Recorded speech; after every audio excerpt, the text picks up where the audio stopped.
Vamos a meditar en la palabra del Señor en esa mañana. Hemos hablado las últimas semanas sobre el amor paternal de Dios y el tema de hoy es la paternidad de Dios y la salud emocional. Es un tema muy relevante y muy importante para nuestras vidas porque de cierta manera nosotros estamos viviendo días donde las emociones han sido puestas en el debate público, ¿cierto? La pregunta que todos nosotros nos hacemos ahora saliendo de ese contexto de confinamiento es cómo enfrentamos las angustias de la vida, cómo enfrentamos las tensiones emocionales, cómo enfrentamos incluso los desafíos de la salud mental. Y bueno, el ser humano siempre tuvo problemas emocionales. La emoción no nació ahora, en 2022, ¿cierto? El ser humano siempre ha tenido luchas con sus emociones. Y la Biblia obviamente contempla gran parte de su estructura, de su contenido, a hablar al corazón que sufre. Es por eso que nosotros tenemos los salmos. Los salmos son oraciones en gran medida de personas sufriendo, de personas derramando su corazón delante de Dios, de personas quejándose, incluso sin entender lo que le estaba pasando. Tenemos también los proverbios que hablan al corazón de una otra manera, hablando sobre cómo tomar decisiones sabias. Tenemos el Eclesiastés que habla desde la perspectiva de la persona que está viviendo una temporada, un momento de escepticismo en la vida. Tenemos el libro de Job que habla sobre cómo enfrentar las crisis, los dolores, las injusticias sin saber las causas. Por lo tanto, la Biblia nos enseña cómo enfrentar las angustias. El tema es que nosotros somos una generación que se está caracterizando como ser hipersensible. No me entiendan mal, por hipersensible queremos referirnos a la idea de que todos nosotros condicionamos a la esfera de los sentimientos y no a la esfera necesariamente de la verdad. Todo es definido como bueno o malo de acuerdo a cómo yo me siento con eso. Y eso ha generado también una crisis de cómo me debo sentir, cómo me siento yo, qué tan importante es lo que yo siento y cómo trato eso, ¿cierto? Nosotros, dentro de esa generación hipersensible, empezamos a cuestionar todo desde la perspectiva de lo que me hace feliz y de lo que me hace sentir bien. Y ustedes ya escucharon esa expresión. Haz lo que te haga sentir bien. Siga tu corazón. Si te hace feliz, es correcto. Y obviamente que eso históricamente se ha considerado como una falacia. Porque hay gente que es feliz matando gente y eso no significa que sea correcto, ¿cierto? Entonces en sí mismo vemos un problema ahí. El punto aquí es cómo tratamos entonces el corazón, cómo manejamos el tema de las emociones, cómo debemos manejar el tema de las emociones desde la perspectiva bíblica. Nosotros nos preguntamos muchas veces, ¿qué hago yo para sentirme bien? Teniendo yo como meta o como centro yo mismo de toda la existencia. Como si el mundo debiera conspirar a mi favor. Y me da lata que el mundo no conspire a mi favor. Me da lata que todas las cosas a mí no me ayuden a sentir más realizado, más feliz, más aceptado. Y a veces nosotros sufrimos porque no sabemos cómo manejar adecuadamente nuestra relación, nuestras emociones. Es ahí donde muchos ven al mundo como su enemigo. El mundo me hace mal, el mundo me hace daño. Y yo tengo que entonces cambiar el mundo para que el mundo funcione de tal manera a hacer con que yo me sienta bien. Nuestra lucha emocional es obviamente resultado de ese desajuste emocional y espiritual. La espiritualidad va a definir su emocionalidad, necesariamente. El ser humano bíblicamente es tratado como una unidad. Nosotros en nuestros días tratamos de segmentar vida profesional, vida familiar, vida emocional, como si fueran carriles separados. Pero Dios nos creó como una unidad, es una sola cosa. Lo que adoramos y lo que comemos están vinculados. Entonces lo que hacemos acá y lo que vamos a hacer cuando lleguemos a nuestras casas, ojalá, y almorzar, están vinculados. Nuestra ética laboral y nuestra ética espiritual están sumamente vinculadas una a la otra. Somos una unidad y debemos entender así la Biblia como la Biblia nos enseña. Ahora, ¿de qué manera la paternidad de Dios, de qué manera Dios, como nuestro Padre, como nuestro Dios, nos ayuda a enfrentar los altibajos, las crisis, los problemas de nuestra salud emocional? Y eso es lo que nosotros queremos hacer hoy día. Nosotros queremos conversar sobre la salud emocional desde la perspectiva del Salmo 91, que es el salmo que vamos a leer ahora, un salmo muy conocido. Dice: el que habita al abrigo del Altísimo se acoge a la sombra del Todopoderoso. Yo le digo al Señor: tú eres mi refugio, mi fortaleza, el Dios en quien confío. Solo Él puede librarte de las trampas del cazador y de mortíferas plagas, pues te cubrirá con sus plumas y bajo sus alas hallarás refugio. Su verdad será tu escudo y tu baluarte.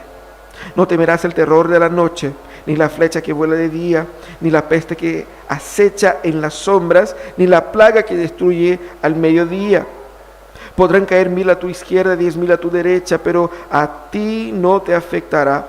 No tendrás más que abrir bien los ojos para ver a los impíos recibir su merecido. Ya que has puesto al Señor por tu refugio, al Altísimo por tu protección, ningún mal habrá de sobrevenirte, ninguna calamidad llegará a tu hogar, porque Él ordenará que sus ángeles te cuiden en todos sus caminos. Con sus propias manos te levantarán, para que no tropieces con piedra alguna. Aplastarás al león y a la víbora, hollarás fieras y serpientes. Yo lo libraré, porque Él se acoge a mí. Lo protegeré porque reconoce mi nombre. Él me invocará y yo le responderé. Estaré con Él en momentos de angustia. Lo libraré y lo llenaré de honores. Lo colmaré de muchos años de vida y le haré gozar de mi salvación. Un salmo hermosísimo, de autor desconocido. Algunos dicen que fue David, otros dicen que fue Moisés, porque el Salmo 90 fue de Moisés. Pero es una poesía. Este texto es una poesía que debe ser interpretado como una poesía que expresa una verdad profunda y que es sumamente actual. Es la respuesta de Dios al caos que nosotros vivimos. ¿Cómo Dios entonces responde? A la luz de esta poesía, a la luz de ese salmo, de ese texto bíblico, vamos a meditar sobre cuál es la respuesta de Dios al caos emocional que vivimos. Primeramente, el salmo comienza diciéndonos que esconderse en Dios es la única alternativa frente a las angustias de la vida. Esa primera sesión está ahí entre los versículos de 1 a 4, que él dice, ¿no es cierto?, los que viven aquí al abrigo del Altísimo, eso lo pone el Leví, el que habita al abrigo del Altísimo se acoge, es decir, descansa a la sombra del Todopoderoso. Ese versículo primero es como el título, como la idea central que va a conducir todo lo que viene enseguida. Y nosotros encontramos ahí, primeramente, esa idea de esa metáfora de Dios como un abrigo. Y dice, Dios es algo en el cual yo me abrigo, donde me acojo bajo sus sombras. Esa metáfora que él utiliza en esos primeros 4 versículos, la metáfora del castillo, vamos a decir así, y la metáfora de la gallina. No sé si nunca te diste cuenta, pero él hizo una metáfora de Dios como si fuera una gallina que protege a sus pollitos, ¿cierto? ¿Qué quiere decir aquí el autor bíblico? Él se refiere a Dios como lugar de refugio, donde encontremos seguridad. Y fíjate que a veces nosotros vemos a Dios de una manera funcional y no relacional. La salud emocional, la salud para nuestro corazón, comienza cuando empecemos a ver a Dios a partir de una perspectiva relacional y no funcional. Dios no es un medio para que tú te sientas bien. Dios es la misma dicha y la misma paz, porque es una relación en la cual uno se instala, habita, vive se esconde. Esconderse en Dios es la única alternativa para las angustias de la vida. Y él muestra a Dios como un lugar, un castillo fuerte.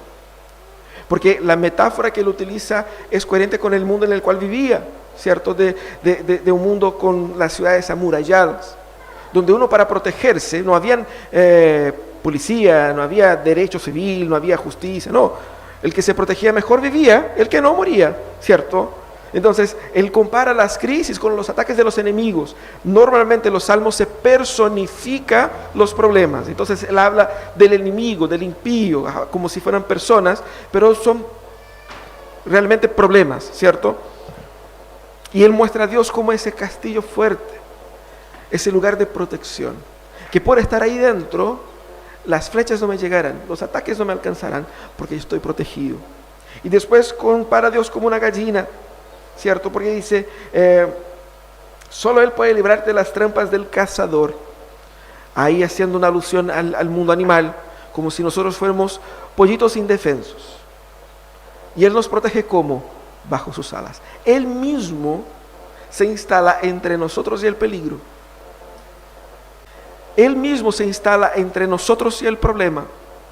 No es que Él encuentre una solución o tercerizada, una tercia parte o un otro elemento que Él va a mandar. No, Él mismo es la mismísima protección. Entonces, lo que esos textos dicen acá, esos primeros 4 versículos, primero es reconocer una realidad, de que nosotros estamos viviendo bajo ataque, de que la vida es así. En la vida vamos a tener problemas, dificultades, crisis, presupone esa realidad. Pero es interesante porque ese caos en el cual nosotros vivimos no nos va a consumir cuando nosotros estamos protegidos, acobijados dentro de esa esfera de la relación con Él. Ambas metáforas dicen lo mismo, que los que se refugian en Dios descansan.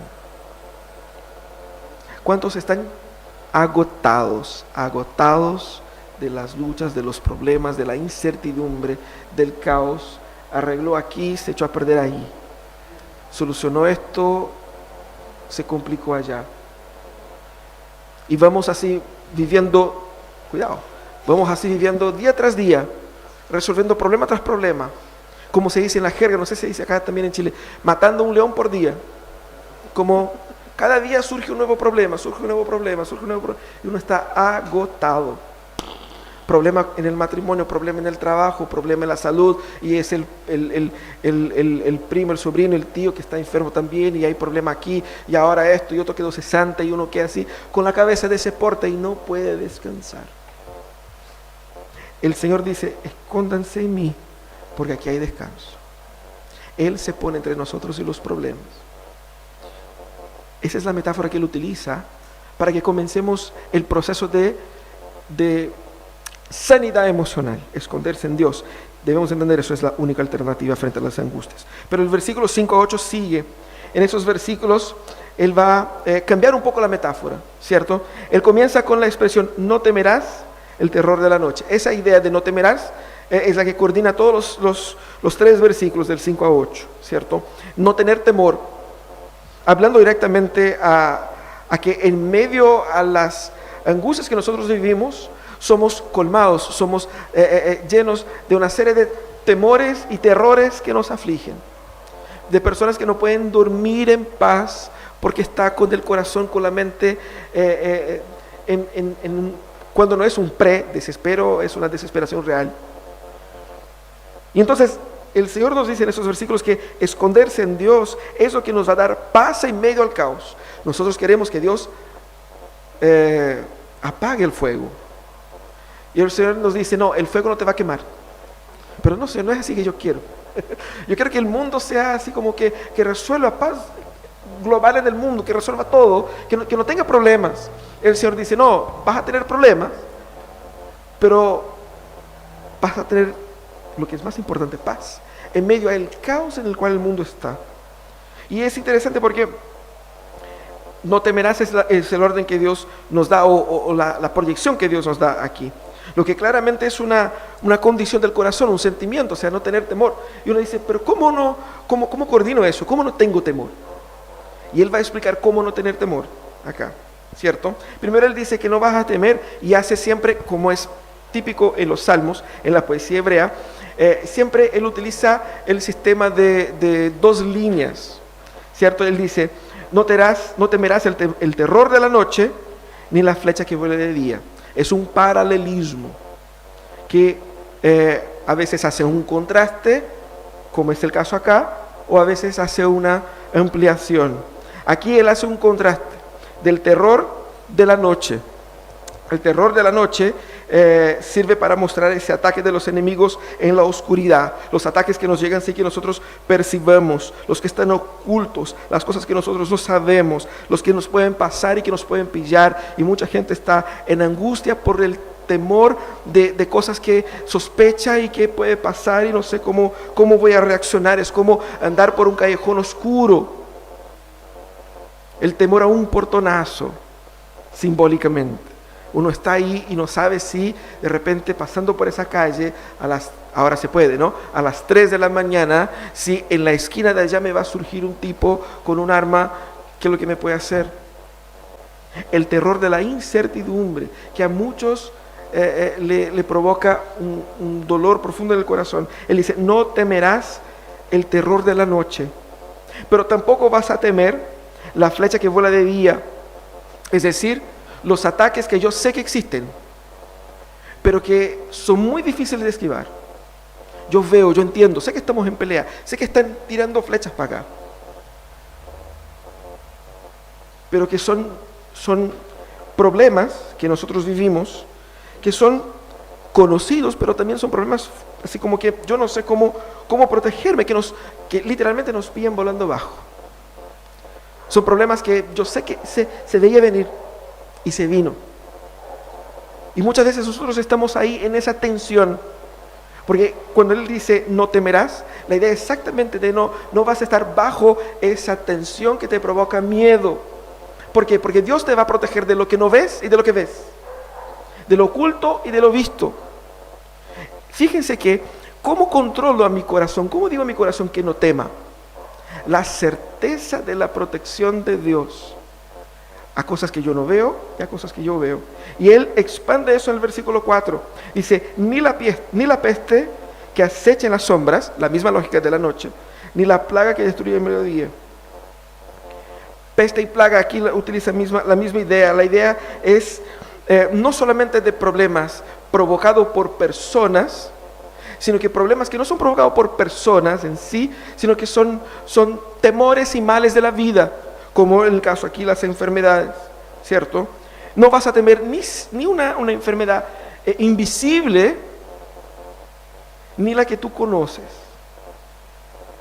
Y es interesante, la idea no es simplemente de no tener enfermedad, y eso es importante que entendamos. El texto no está diciendo, mira, no te va a pasar nada, vas a pasar la vida así como blanca paloma y nunca te va a atingir nada. No es eso. Tenemos que entender el contexto. Lo que él está hablando es que yo no voy a temer estas cosas, porque sé que Dios está en el control y en mi protección. No voy a temer lo que sea una catástrofe global, como muchos están desesperados porque se acaba el mundo. Con el calentamiento, y que se va a acabar el mundo, vamos a morir.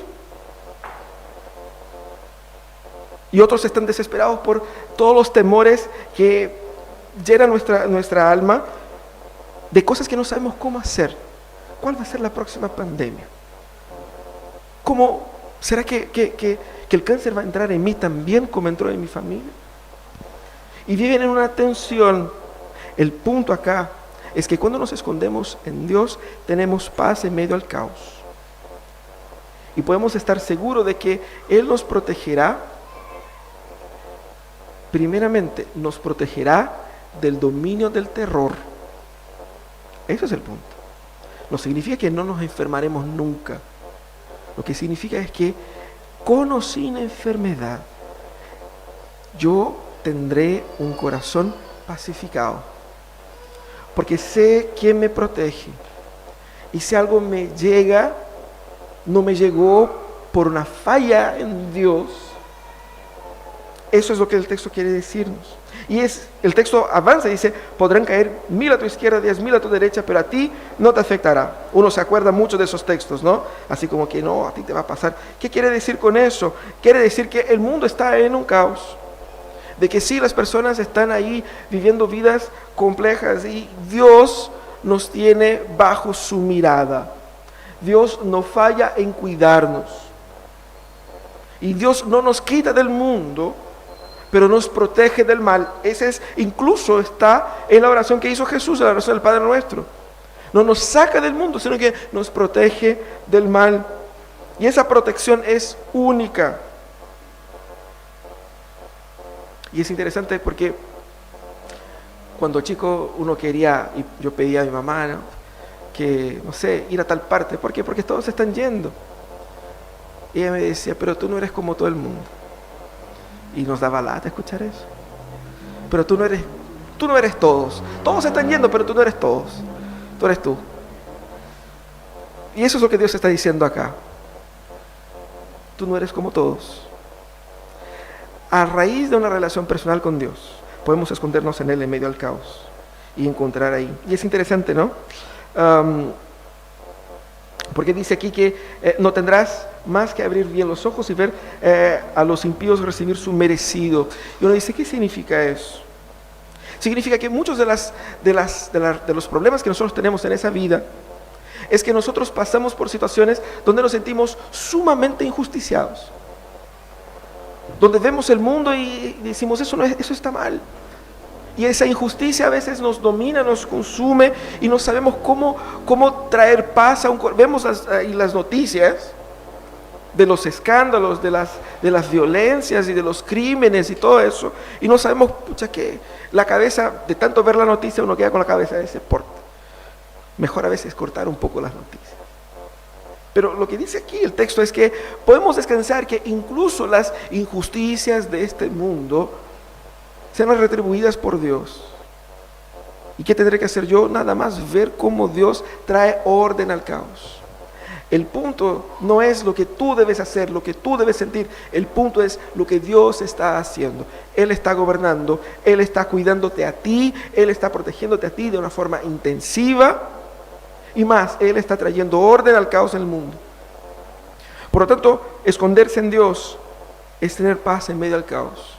Pero el texto avanza y nos muestra que esconderse en Dios también nos ayuda a vencer efectivamente las batallas de la vida, porque la metáfora va cambiando ahora y apunta hacia los problemas, hacia la forma como nosotros enfrentamos a los problemas, ahí en los versículos de 9 a 13.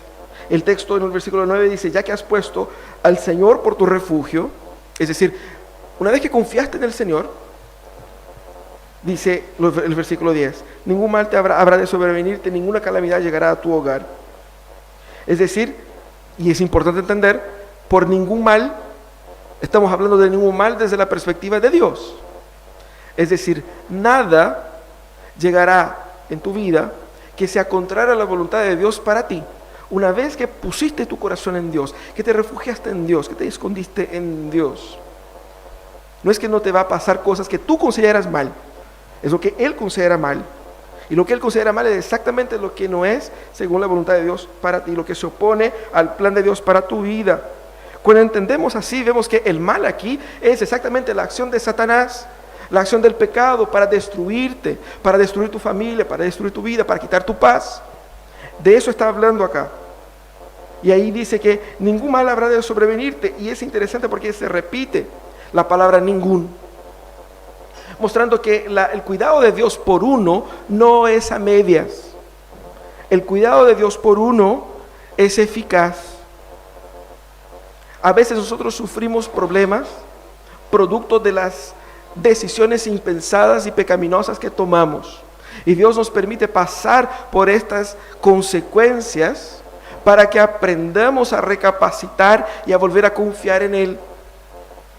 Pero cuando dice que ningún mal te habrá de sobrevenirte, es para aquellos que han puesto en el Señor como su refugio. Es lo que dice la palabra en otro lado, que todo ayuda bien para aquellos que andan según los propósitos de Dios. No es que no vas a tener problema, que si vas a postular a un trabajo te van a aceptar, que todos te van a amar, que vas a ser una persona linda, maravillosa, que va a perder peso comiendo, que va a, no sé. No, no es eso. Lo que está hablando el texto es que Dios utilizará incluso las dificultades y las luchas de la vida para que tú seas lo que Él quiere que tú seas, porque eso es lo mejor para ti. Y hay un detalle interesante, porque dice que en el camino, en la vida, en el proyecto de vida que uno tiene, y la idea de esos textos, el versículo 9 al 13, es esa metáfora del camino. ¿Por qué? Porque dice que Él ordenará a tus ángeles que te cuiden en todos sus caminos. Con sus propias manos te levantarán para que no tropieces en ninguna piedra. Es decir, hablando del camino, del proyecto de vida, Él está haciendo esa referencia acá y habla de los ángeles. Muchos creen que para cada persona hay un ángel de la guardia que te va a proteger. Pero la Biblia no dice eso. El concepto de ángel son de siervos del Dios Altísimo, que Él utiliza. Y no dice uno ni uno específico, ni uno para cada uno. Él dice en el plural, tantos cuantos sean necesarios. Y es muy interesante esa idea, porque nosotros vemos cómo está nuestra vida. A veces pensamos que estamos mal, pero no nos damos cuenta de lo peor que podríamos haber estado si Dios no hubiese intervenido. En muchos momentos de nuestra historia. Muchos momentos de nuestra historia. ¿Cuántos ya no se habrían ido por haber, no sé, dormido al manejar? Cosas así, ¿cierto? Nosotros no tenemos idea de lo que Dios nos ha librado. Y es muy interesante porque Juan Calvino va a decir algo similar a eso. Dice, considerando nuestra debilidad, por un lado, junto a las asperezas de las dificultades y los espinos que invaden nuestro camino, además de la estupidez que caracteriza nuestro corazón y la sutileza del maligno en armar redes para nuestra destrucción, podemos darnos cuenta de que no damos ni siquiera un paso sin que sus ángeles nos amparen en sus manos de una manera que el curso ordinario de la vida no explicaría. No damos ni siquiera un paso sin que sus ángeles nos amparen por las manos, ayudándonos, cuidándonos, protegiéndonos. Y quizás alguien puede decir, Dios me dio un libramiento porque yo iba cruzando la calle y no vi el auto pasó a 1 milímetro de mí y no morí. Y todas las veces que cruzaste la calle, que Dios también te protegió, pero no te diste cuenta. Tantas y tantas y tantas cosas. No tenemos idea de cómo Dios nos ha protegido y somos muy mal agradecidos por eso. Debemos nosotros entonces recordar lo que dice el texto aquí. En confiar en el Señor hace con que su cuidado, su protección sea activa. Ellos nos cuidan. Y más, dice que aplastarás al león y la víbora. Y uno dice, ¿qué rayos es eso? A mí me gustan los animales, no quiero pisar en nadie. No es aquí ningún ataque animalista. No, lo que está hablando en ese texto, utilizando la metáfora tanto del león como de la víbora, como cosas distintas. Aquí, déjame volver en eso. Como cosas distintas.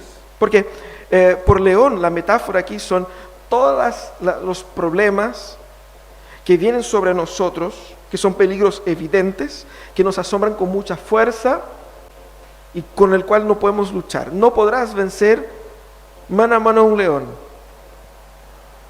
No importa cuánto tai chi puedas hacer con Rafael, no lo vas a vencer.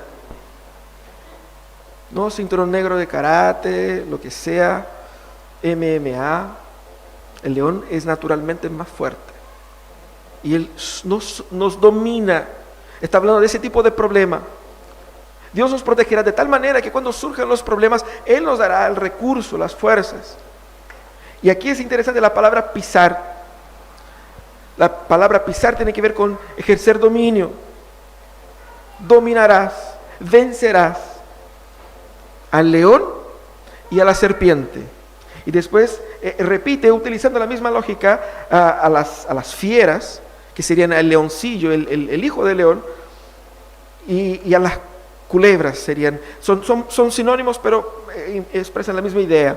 Y la idea de pisar se repite en la siguiente parte por hollar. Y yo, como no soy chileno, tuve que buscar en el diccionario qué significa hollar. No tengo idea, ¿no? Es pisotear, es aplastar, es lo que se hace, como se hacía, no sé si se hace todavía, para hacer el vino, ¿no? Donde se quedan ahí la gente aplastando la uva, están hollando las uvas. Es decir, él utiliza una palabra diferente para aumentar el énfasis. No solamente vas a vencer totalmente, tanto a los problemas, que son problemas que nos sobrepasan. ¿Por qué? Porque la fuerza no está en nosotros, pero también a los problemas que son como las serpientes, que son astutos, ocultos, que nos sorprenden, que nos atacan de forma inesperada. La serpiente es mucho más chica que un león y tiene un otro tipo de fuerza. ¿Cómo nos ataca la serpiente? De forma furtiva. Nos engaña, nos enreda.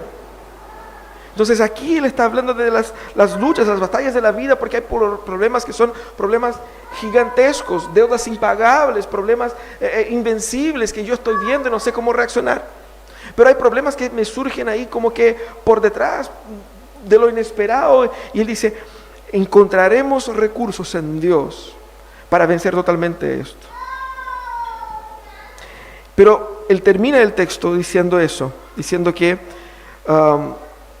de una manera personal, nosotros debemos entender que la experiencia de esconderse en Dios, ella es sumamente satisfactoria en el sentido también emocional, es decir, de entregar a nuestro corazón la satisfacción, realización en la vida, pero no solamente para esta vida, sino que también para la venidera. Aquí en esta última parte del texto, el autor se hace de profeta y Dios parte como la primera voz aquí.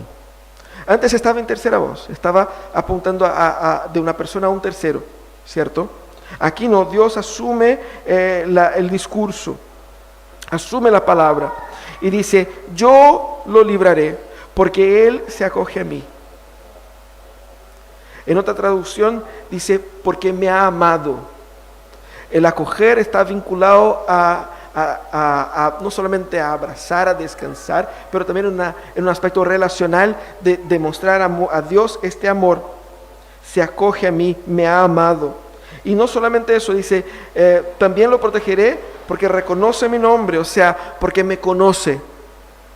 Esa relación aquí está hablando de cómo una relación personal con Dios conduce a una emocionalidad más sana.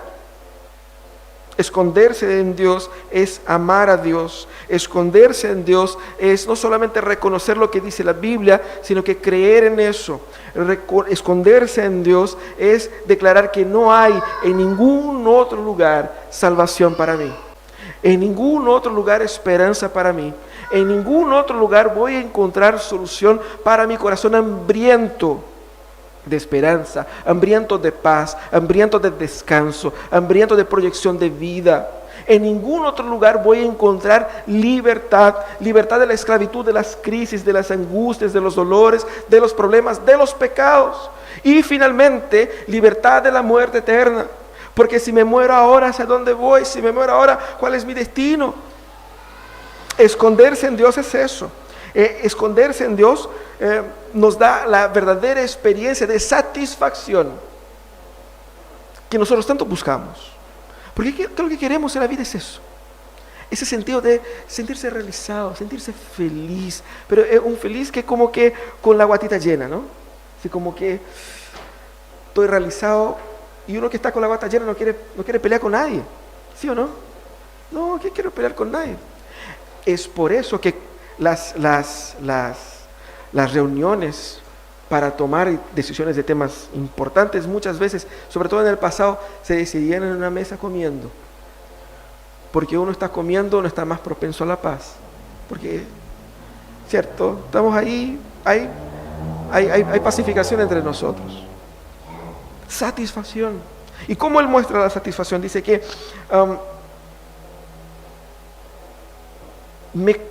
tú me invocarás, él me invocará, y yo le responderé. Mostrando esa experiencia de satisfacción a través de la comunicación. Eso se ve en el mundo de la tecnología cuando uno quiere entrar en una página y uno da el clic y automáticamente en microsegundos la página llega. La página funciona. La página te responde.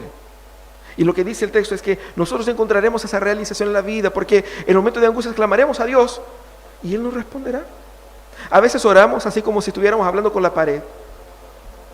Y cuando Dios nos responde, nosotros, ¿nos respondió Dios? ¿Cómo? Pero no era eso lo que yo buscaba. Es falta de fe muchas veces. La experiencia con Dios es una experiencia sumamente satisfactoria en el sentido de la respuesta. Él nos responde. Buscarás y encontrarás respuesta, una respuesta oportuna. Y obviamente, respuesta oportuna en el momento adecuado, en el momento necesitado. Y más, y dice, estaré con Él en los momentos de angustia.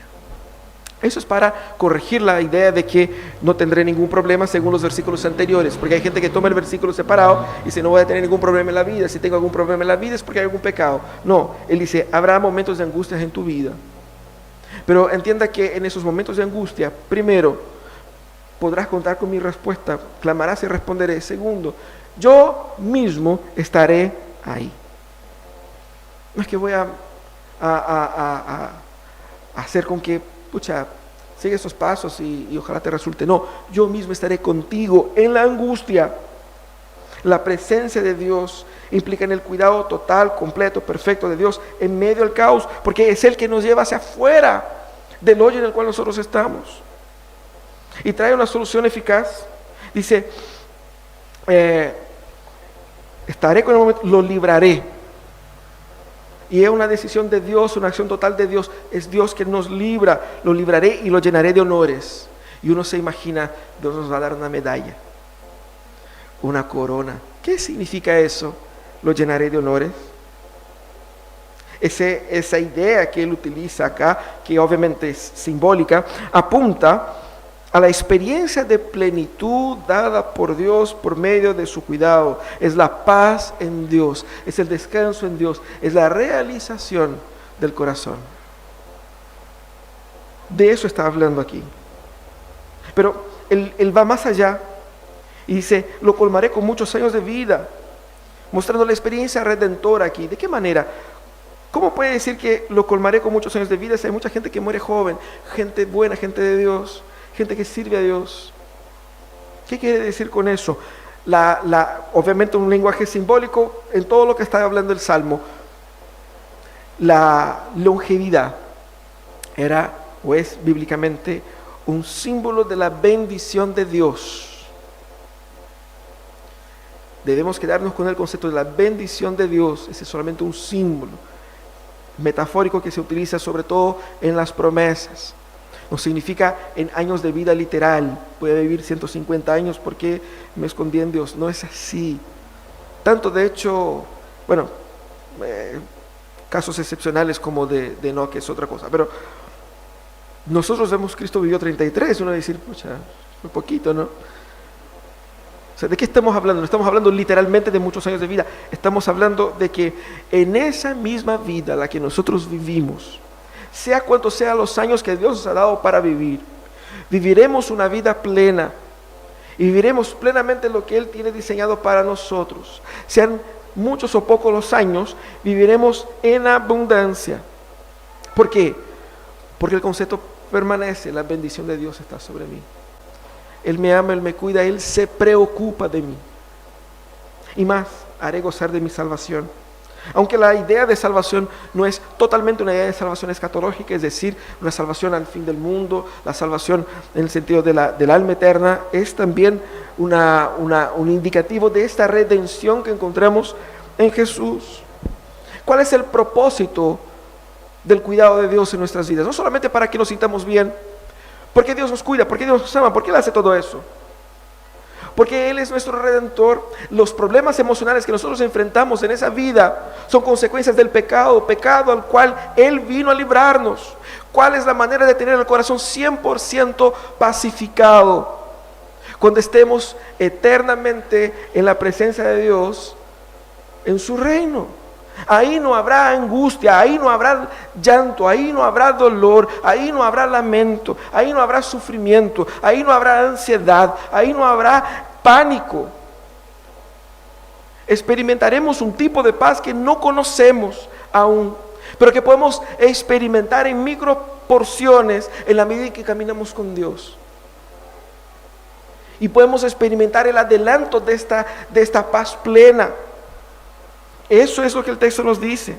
Podemos encontrar descanso en Dios. Y descanso en Dios es la única posibilidad de descanso que podemos tener en esa vida. Tú puedes tener mucha plata y no va a tener paz en el corazón. Puedes sentirse el tipo más sano del mundo hasta que te pille un tren. Tú puedes ser la persona con el matrimonio más feliz hasta que surja esto, aquello. No hay descanso en las conquistas materiales, en las conquistas profesionales, en las conquistas emocionales. No hay descanso para nuestra alma si no es en Dios. ¿Qué te impide entonces descansar en Dios hoy? El Salmo 42, el versículo 5, él se pregunta, el salmista: ¿por qué te abates, alma mía? ¿Y por qué te turbas dentro de mí? Espera en Dios, pues he de alabarle otra vez por la salvación de su presencia. ¿Qué te impide hoy día de descansar en Dios? Para descansar en Dios debemos dejar a un lado el orgullo de querer arreglar nosotros mismos nuestra propia vida. El orgullo que nos impide de perdonar, el orgullo que nos impide de ser perdonados. Debemos abandonar la fe superficial, la fe que es solamente la fe en el de arriba, una fe que creo pero no sé en qué creo. Creo en Dios pero hasta ahí nomás, que no se transforma en una conducta concreta de entrega a Dios. Una fe que no transforma tu corazón y que no te da paz no es fe. La fe verdadera te da paz. La fe verdadera produce frutos también emocionales. Debemos abandonar también la idolatría del corazón, de estos ídolos funcionales, de estos salvadores funcionales que nosotros levantamos. Si yo consigo tal cosa, seré realizado, seré feliz, seré pleno. Todos esos son ídolos para nuestro corazón. Debemos nosotros entender que la paz y el orden al caos de nuestra vida solo lo da Jesucristo. Cuando yo entrego mi vida a Jesús, cuando creo en Él como mi Señor y Salvador, Él empieza un trabajo de reordenamiento emocional, psíquico, espiritual, financiero, social, sexual, en todas las áreas. Eso es la paz que Dios promete. Vamos a orar. Señor, nosotros te suplicamos que en tu misericordia nos permitas descansar. Sabemos, Señor, que nuestro corazón orgulloso busca refugio en todo menos en ti. Hoy día, Señor, queremos doblegar nuestro corazón a ti. Sabemos que hay muchos problemas por delante, angustias, tensiones, dificultades, pero necesitamos, Señor, descansar en ti. Necesitamos descansar en este cuidado paternal que tienes por nosotros. Sabemos que nos cuidas, nos amas, y sabemos, Señor, que tú nos entregas más que la solución para el problema de ahora. Tú entregas la solución para nuestra misma existencia. Señor, ayúdanos a creer en ti. Si hay algún hermano o hermana que en esa mañana quiere entregar su vida a Jesús, Señor, entra en ese corazón, transforma esa vida, produce, Señor, arrepentimiento, produce, Señor, fe, para que por creer en ti, este hermano, esta hermana pueda descansar hoy. Que nadie, Señor, pueda regresar a su casa con los corazones cansados, porque tú mismo dijiste en tu palabra: todos los que están cansados y trabajados, vengan a mí y encontrarán descanso. Estamos yendo a ti, Señor, para encontrar descanso. Acéptanos, Señor, en el nombre de Jesús. Amén y amén.